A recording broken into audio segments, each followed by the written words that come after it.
Hi, this is Ray Stendall. Thank you so much for watching this exciting episode with the Napoleon Hill Ezine. I'm joined with Judy Williamson from the Napoleon Hill Foundation for another exciting topic. And today what we're going to talk about is all about change and why we really need to embrace change. Judy, why don't you share with our audience one of the quotes from Napoleon Hill and his thoughts on change? I'd be happy to. And Napoleon Hill says very succinctly, this not so profound but very simplistic statement on change, and I want to read it to you. He says, "Strange also is the fact that only one thing is permanent in this universe, eternal change. Nothing remains exactly the same for even a second. Even the physical body in which we live changes completely with astonishing rapidity." That's what Napoleon tells us, and I think we all have to agree on that, even though we may not want to acknowledge it. So what are your thoughts on that, Ray?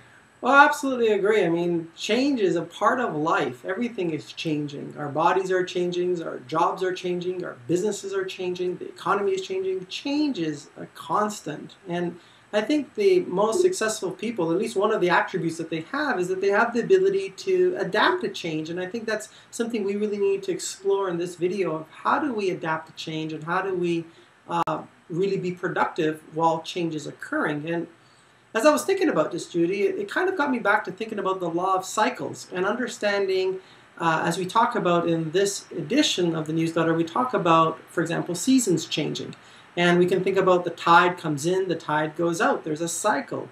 The gestation period to have a baby, 9 months. There's a cycle, and the body of the woman changes, right? So there's the law of cycles is directly related to this. And as we think about laws of cycles, I also started to think about the law of cause and effect. It's funny how we keep talking about the law of cause and effect, but it's so relevant to so many of our topics. And with the law of cause and effect, we start to ask ourselves, what is the cause that is leading to this effect? And we're going to explore that, I think, in this video to really identify what is the cause that is leading to the change and what is the effect of the change if we do not adapt to the change. What do you think? Well, I liked your example before when we were talking about, putting a seed into the ground and then looking at what it takes to make that seed sprout and blossom and grow and blossom, whether it's rain, sunshine, good earth, and things like that. It's all the situation that seed is placed in. And so if we think about that relevant to our lives, when we're desirous of a change, we have to give ourselves some customized situations to make a positive change versus a negative change, because it's really our choice. One of the ideas that Napoleon Hill frequently talks about, and it seems simplistic too, but it's very profound, is that we cannot hold two thoughts simultaneously in our mind at one time. And if you try to have a negative thought and then you try to have a positive thought, they not only cancel each other out, you're confused. And so which thought's going to win? Which thought's going to be the one that we're going to choose to enact in our lives? And we're the controller of those thoughts. We're the one person that can make that decision. Mm-hmm. Our body doesn't make that decision. Our emotions do not make that decision. We mentally, we cognitively make that decision ourselves, and we decide I'll have a positive day or I'll have a negative day. It's our choice.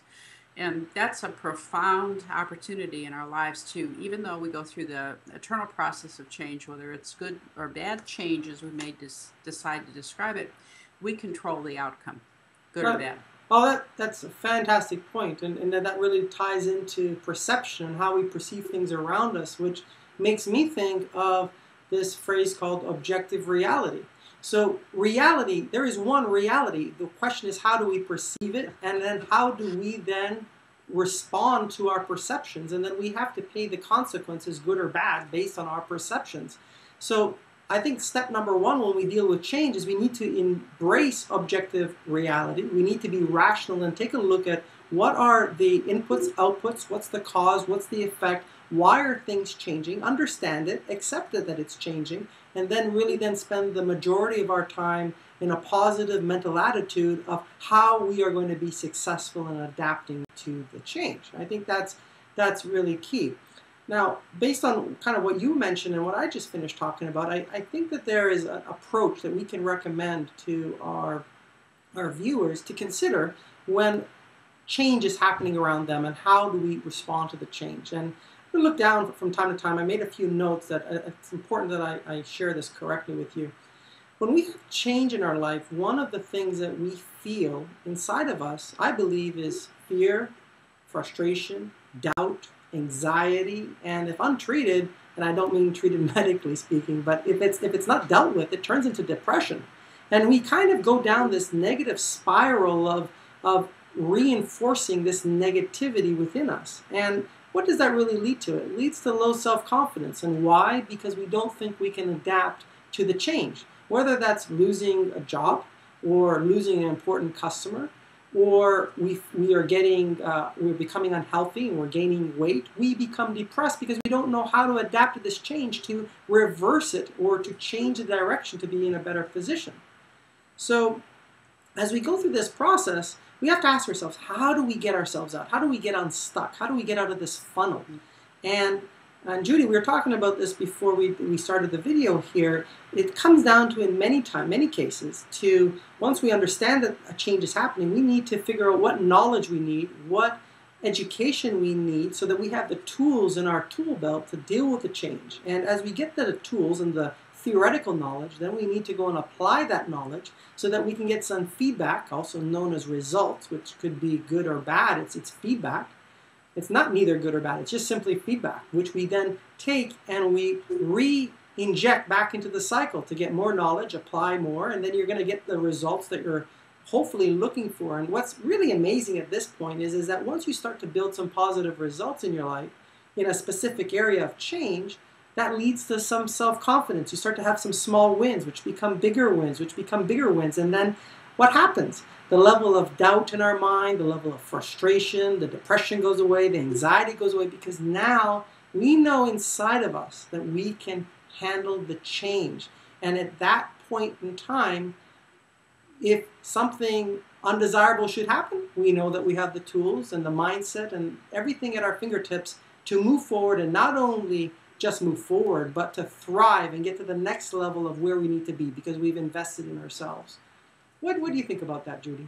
You know, as you were talking, I remember, and I can verify that many people come to study Napoleon Hill's courses because they're going through a change process in their lives. And unfortunately, fortunately, it goes on two sides of the coin here.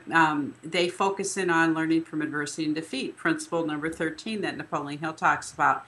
And they come into the class looking for tools, looking for ways to work themselves out of this process because they know they're stuck, they know they're frustrated, they know they're fearful, they know they have all these characteristics and they don't like themselves at that point in time, and they want to find a way to get beyond.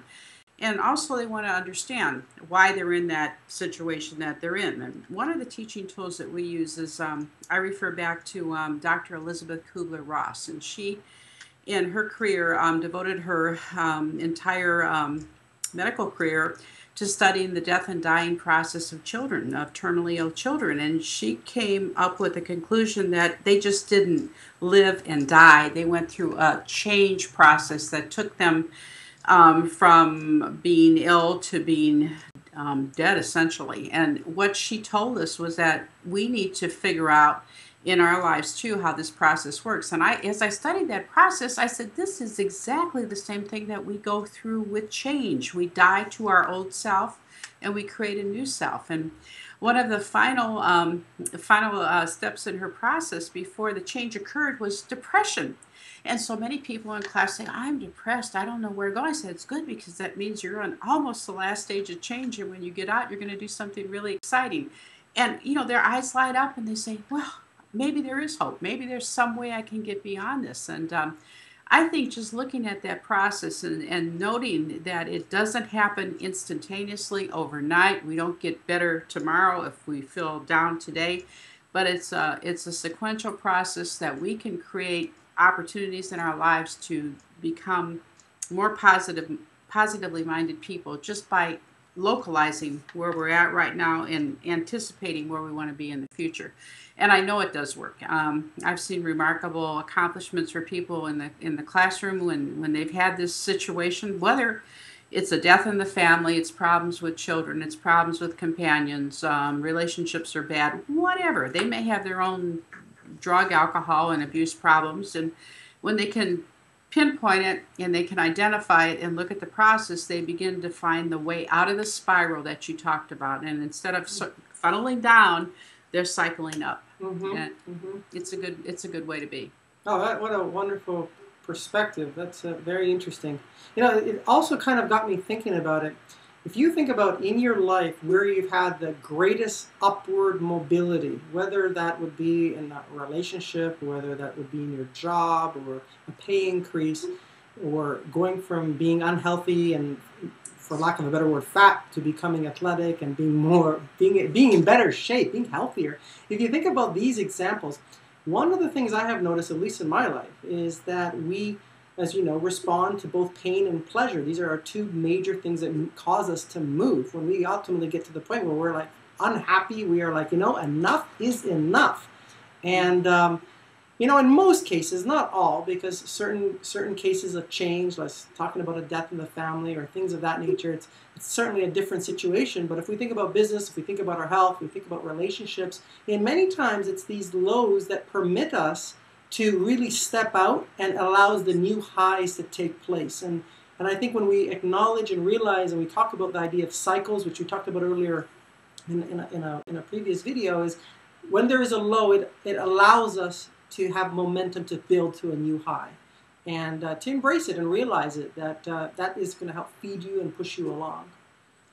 That's absolutely true. And, another thought is, if you're not in the change process, if you're not in the growth process, then you're in the dying process. And you could die to yourself and die to your goals and achievements before you physically die. And that, why suffer two or more deaths? Why not just do what you're put here to do on this planet and live a glorious life? And when your time comes to transition, then transition with a positive legacy. That would be the best way to go out, I guess. Rather than flicker out little by little, have a big, spectacular fireworks show and go out. When you think of all the wonderful people that have passed on recently and in the past, those people lived their life to the fullest, and they used every time, every minute that they had. And I'm sure if they had it all to do over again, they would do exactly the same thing. What a wonderful way to finish this video, and thank you so much for that perspective. I hope all of you watching at home enjoyed this video, enjoyed this specific edition of the Ezine. We strongly recommend that you share it with your friends, with your family, with your colleagues at work. There's really a whole wealth of knowledge and really important information that we're sharing with you, that you can dive into Napoleon Hill's books and related materials to really understand how you can get yourself on the high road, the road that's going to take you to live the best life possible for you based on how you define it, because you only have one shot at this life and you need to make it the best that you can. So with that, Judy, thank you so much for another exciting talk, and we look forward to sharing with you our next exciting episode. So make sure you tune in. Thank you.